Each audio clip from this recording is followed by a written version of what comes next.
कर्कराज आणि त्याचे इमोशनल सिंहासन. सावित्रीचं लग्न कर्कराज मोहनशी झालं. सुरुवातीला वाटलं वाह किती प्रेमळ नवरा, पण हळूहळू तिला समजलं हा नवरा म्हणजे भावनांचं मोठं बंडल.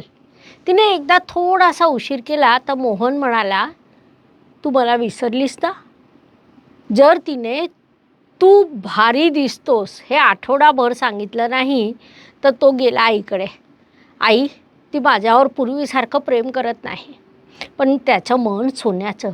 तिच्यासाठी रोज चहा तयार, थकली की पाय चेपतो आणि तिच्या आईवडिलांनाही आई बाबा म्हणतो. असा हा कर्कनवरा जपायचा कसा? तर दररोज तू माझं सर्वस्व आहे असं त्याला सांगायचं.